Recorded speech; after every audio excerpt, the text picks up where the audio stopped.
caso de Secrequê de Marie, cujo nome é o de um colégio, que ainda existe.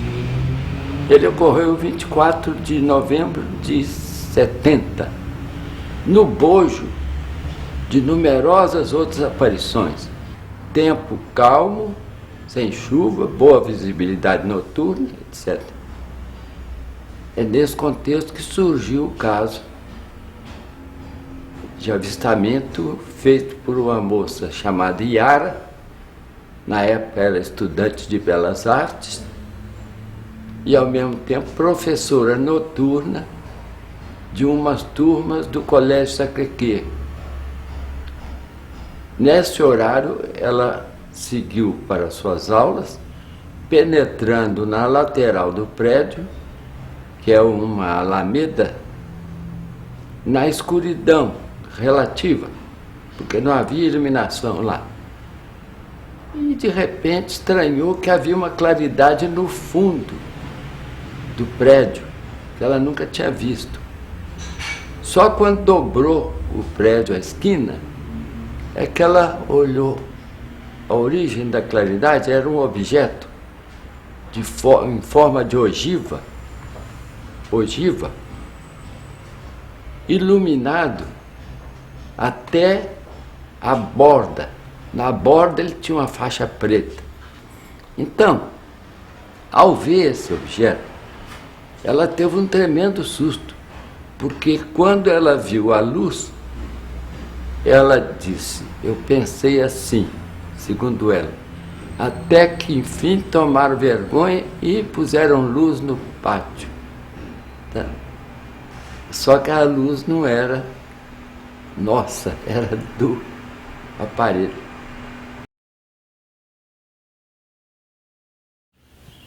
A iniciativa de criar um centro de estudo foi precedida por um estudo individual prolongado e iniciado em 1952.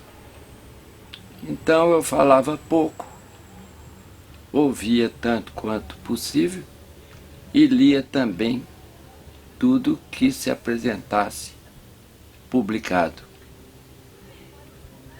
A partir de 1954, eu notando que o assunto era muito complexo e tinha interface com vários ramos da ciência, cheguei à conclusão de que o melhor passo seria agregar os principais interessados, formando um grupo amador, e daí nasceu o Cicoane. Porque uma pessoa só não poderia levar a cabo uma investigação eficaz.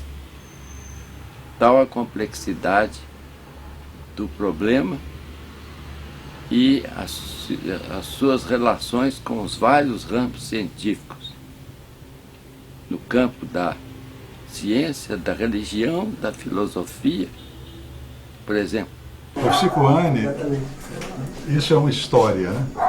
Porque o Cicoane está fazendo 50 anos de existência. Então é uma história, o Cicoane. Então, o professor Lúvio fundou em 1954 o Cicoane. Eu, nessa época, tinha um programa de rádio, Os Mistérios do Firmamento. Esse programa se dirigia especialmente à astronomia. Então, por intermédio do programa, foi fundado o Centro de Estudos Astronômicos de Minas Gerais, em Belo Horizonte. Amigo do professor Lúvio, e sabendo o seu interesse pela ufologia, e vendo uma relação entre astronomia e ufologia, eu o convidei para participar do nosso programa, na Rádio Mineira, em 1954, 55. E realmente ele participou do programa e eu dividi o programa em duas etapas: astronomia e ufologia. Olha, naquele tempo, como hoje, que ele disse que hoje ainda há uma restrição na publicação desse tema, né? Ainda assim eu enfrentei a realidade e deixei astronomia e ufologia. E ele participou deste programa. Daí o nosso conhecimento nesta área de ufologia, embora a nossa amizade pessoal persista, independente do tema ufologia, né? E isso persiste por mais de 50 anos ou mais.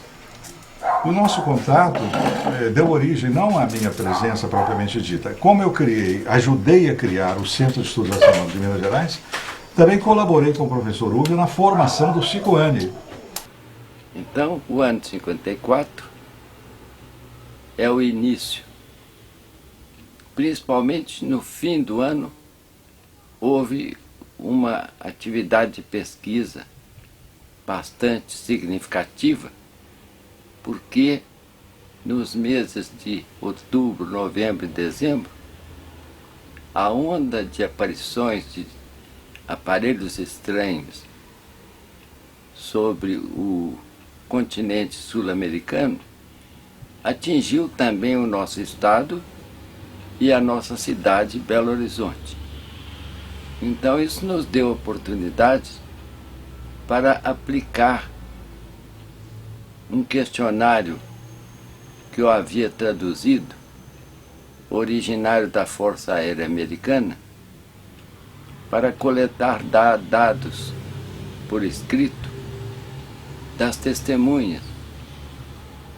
E esses questionários, eles me confirmaram a suspeita de que o problema era sério, porque eles demonstravam haver numerosas coincidências nas descrições de pessoas que observaram o fenômeno de bairros diferentes, na mesma hora, no mesmo dia, inclusive desenhando com semelhanças significativas aquilo que viram no céu. Foi uma rica coincidência, porque nos permitiu colher numerosos questionários e valiosas informações. Enquanto isso, nosso grupo era desprovido dos mais elementares instrumentos, a não ser o questionário e a boa vontade. Não tínhamos veículo, não tínhamos gravadores, não tínhamos máquina fotográfica, e eventualmente surgia algum por empréstimo. Então, durante alguns meses e anos, o nosso trabalho prosseguiu da forma mais artesanal. Foi no Gentil, né? A gente tava pescando, tava eu mais um companheiro, o Dalton. Aí era na faixa mais ou menos meia-noite e meia, quase uma hora. Aí, de repente eu vi a luz amarela, né? Cara que sempre foi amarelo, não foi? Vi aquela luz amarela assim, eu fui, chamei ele, falei, pô, Dalton, tem um negócio esquisito pra danar ali. Aí eu não acredito muito nessas coisas, você viu que depois que passou ele, né? Até chegou aqui na rua aqui. Aí ele pegou e falou, não vou correr desse aí não. Não vou correr não, quando não tem medo, isso é bobagem sua, isso é cisma sua. Eu falei, não, o tem e vem mesmo, você pode correr que vem. E o negócio te segue, é claro que te segue, não te larga né não. Porque tinha hora que ela suspendia, tinha hora que ela baixava. Tinha hora que você clareava mais assim, o lugar que você estava, você clareava você todo esse lugar que você estava. Você calcula que ela estava mais ou menos quantos metros assim, de altura? É, de altura. Tem hora que dá a impressão que vem você até quando a altura não pode esse aqui, ó. Mas não dá, assim, pelo medo você tá nele, depois ela sobe, ela some. Mas só que você ainda vê o formato, ainda lá, vai pra lá assim, ó. Mais ou menos aí você acha que 15 metros no caso. 15, 20 metros. Aí você acha que o trem lá vai embora, você vira as costas, você olha assim de novo, assim o negócio tá deparando com você de novo. Entendeu? Fica naquele, chega no você e não chega. E você só andando, só distanciando dela, andando pra mais, querendo distanciar dela, mas o mesmo tanto que ela tava no começo, que ela tava perto de mim ali, pra mim, não diferenciou nada, é o mesmo. Ela anda mais que você pode dar 30 passos, por exemplo. No caso dele lá, por exemplo, ele é mais rápido, aproxima mais rápido assim. Se você parar, igual no carro eu parava assim, amanhã as pernas tremiam demais, eu falei, vai chegar. Aí eu afundava. Entendeu? E uma hora eu ficava numa posição, outra hora na outra posição. Você viu que era um formado um fundo fusquinha, a luz amarela. Mas a minha atração maior pelo interior decorreu do simples fato de que nas zonas rurais a frequência de observações é muito maior do que nas zonas urbanas, em virtude de vários fatores, inclusive de visibilidade, de disponibilidade da atenção, etc. Então, começou a fase de viagens sistemáticas que eu fiz levando o grupo em sistema de rodízio. A minha Kombi às vezes carregava 8, às vezes 3, às vezes 4, mas sempre acompanhado. Eu percorri, colhi dados em 51 municípios na área ao redor de Belo Horizonte, circunvizinhas, além de eventuais viagens para maiores distâncias. Então, a nossa consciência foi se formando em torno de um perfil de fenômeno muito sério, consistente e repetido. No decorrer da entrevista, muitas vezes, a primeira coisa é dar total liberdade para a pessoa falar o que quiser, do jeito que quiser. Aos poucos é que a gente vai entremeando perguntas baseadas naquilo que ele acabou de falar. E ao longo da entrevista, às vezes a gente faz perguntas como se estivesse esquecendo o que ele falou. Pede para repetir, coisas desse tipo. Não chega a ser armadilhas, não, mas são pequenos recursos que nos permitem observar um grau de coerência ou não no relato dele. Se ele falou, por exemplo, que era amarelo, agora é azul, a gente aprofunda o porquê dessa discrepância. Se foi coerente a resposta, a gente vai em frente, assim por diante. Ao mesmo tempo, ele procura observar durante a entrevista a própria pessoa, não só no que tange ao teor da conversa, como também as expressões faciais e gestuais, o tônus emocional que eventualmente acompanha. Tá? Se a pessoa fala, por exemplo, eu estava distraído, de repente veio um aparelho em cima de mim, e vai contando tudo sem demonstrar nenhuma emoção, isso daí já dá motivo para suspeita. A gente vai averiguar por quê. A emotividade dele segue um rumo linear, horizontal, enquanto os episódios sugeriam, pelo susto provocado, uma alteração no tônus vocal. São coisas sutis. Foi lá na ilha do lado da Charneca. Ele veio, quando chegou no rumo, quase no rumo de casa, ele veio piscando a luz. Piscando e foi abrindo mais a luz. Foi abrindo, foi abrindo. Depois, quando eu entrei para dentro, ele sumiu. Apagou a luz e sumiu para lá. E em Belo Horizonte foi a mesma coisa. Ele vinha, que floretão aceso. E piscando assim, ó.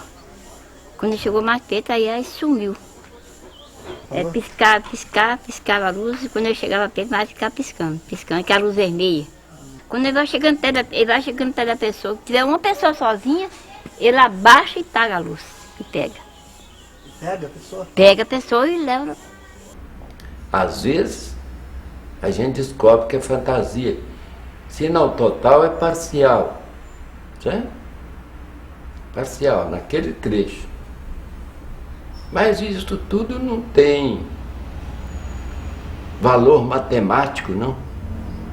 A ciência exata está passível de avaliação através dos métodos da psicologia. E a gente não aplica testes. São muito numerosos em psicologia, menos o teste de caráter, que eu não conheço nenhum com validade. Mas há testes excelentes que a gente poderia eventualmente aplicar. Mas não é preciso, porque a gente procura, no bolo dos numerosos avistamentos, buscar a correlação entre eles. E isso dá resultados válidos.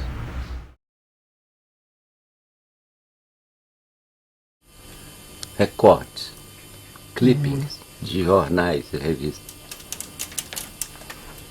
Os primeiros clippings datam de 1957. E os últimos de 1970. Aqui embaixo. Ele cobre 13 ou 14 anos esse arquivo. Dos principais jornais do país. E é valioso na medida que apresenta o perfil geral das aparições no Brasil, né? Apesar das deficiências da empresa, que geralmente atua de forma apressada e não muito profunda, eles são também indispensáveis. Agora aquele número 4 já contém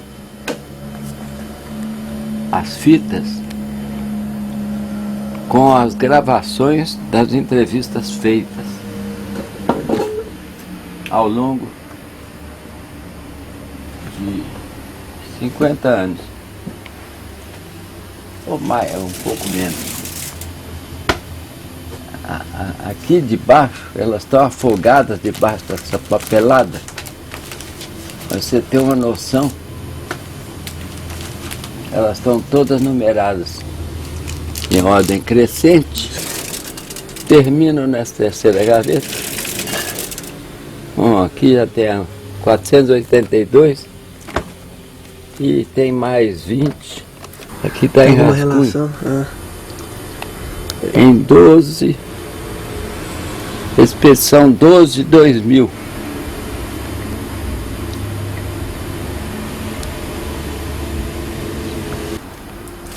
Essas faces amarelas correspondem a vários projetos que eu estou desenvolvendo. Um deles eu chamo de ProUFO, Projeto UFO, conforme está aqui, ó.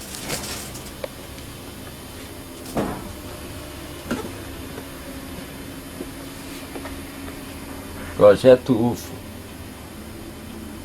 Outro deles, que trata mais de política internacional e nacional, Projeto Democracia. Esse aqui é de caráter religioso e se refere muitas vezes a mensagens proféticas. Tem muitas aí. Esse aqui é aviação, ProAve. Mas agora estou dando prioridade ao ProUFO, Projeto UFO, porque eu estou iniciando um relatório de conjunto de casos desde 54 até agora. Aqui tem uma lista, ou não está aqui? Está na outra prancha aí. Em rascunho, com os casos que vão compor o primeiro volume do relatório UFO em Belo Horizonte. Mais dois volumes dedicados às aparições de Belo Horizonte, e o resto dedicado às aparições no interior do estado. Assim eu vou completar 6 a 8 volumes, se tiver vida para isso.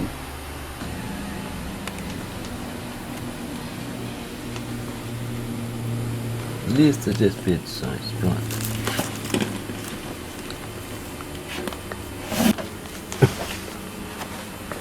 Aqui eu estou dando aqui, circular 01/2000. De Rubens Aleixo para associados de Sicuani e outros. Assunto: balanço parcial das atividades do Sicuani. Prezado amigo, este é o resultado parcial do levantamento que estou fazendo referente às expedições do Sicuani abrangendo o período de 1969, foi o início das viagens, até 2000. Ou seja, 32 anos de viagens. É uma espécie de balanço das nossas atividades relativas à pesquisa de campo no interior do nosso estado. Essa remessa representa cerca de 1/3 dos 32 anos de viagem. Dados referentes a 9 anos de expedições. Número de expedições total das 9, 157. Dividido por 9 dá 17 expedições por ano. Quilômetros rodados, 29.288, dividido por 9, 3.254 quilômetros, que é a média anual. Tempo fora de sede, 1.533 horas, dividido por 9, dá 171 horas, média anual. Observadores com entrevistas gravadas em fitas magnéticas, 466, dividido por 9, 52, média anual. Eu fiz uma estimativa. Quando chegar ao cômputo final, o resultado vai dar cerca de 96 mil quilômetros rodados. 96 mil quilômetros rodados só em busca de relatos sobre os voadores. Então, eu me satisfaço, me orgulho de ter feito esse sacrifício, e foi também muito fascinante, e que agora, em função da doença, já não vou poder fazer, pelo menos com grande frequência. E assim, fica registrado para quem queira o essencial do nosso trabalho. Apesar de ter essa cara de pau que vocês estão vendo, que sempre tive, que era considerado um sinal de seriedade, até meus próprios amigos me ouviam com cortesia quando eu falava sobre o assunto de voador, mas eu soube que tão logo eu saía do grupo de conversa, havia comentários, como por exemplo, coitado, o Uwe era tão sério, o que está acontecendo com ele para falar essas coisas? Então, certos comentários como esse sinalizavam um alto grau de ceticismo. Ceticismo esse que continua até hoje, ainda que bem reduzido, porque a repetição do fenômeno no âmbito planetário e não regional demonstrou que ele era, pela sua presença, era digno de atenção para um grande número de pessoas. Por outro lado, é normal que as pessoas geralmente se fixem nos acontecimentos mais próximos, mais, não digo mais fúteis, mas e desprezem reflexões e leituras sobre um assunto tão polêmico como é esse dos discos voadores. Eu não sou representante do mundo, nem de coisa nenhuma, mas pelo menos sou representante da minha própria consciência. E assim, eu vou prosseguir até o último momento, deixando a pouca contribuição que eu posso para os outros mais novos, as novas gerações, prosseguirem nesse caminho. Vamos descobrir a verdade por inteiro que esconde o problema dos discos voadores.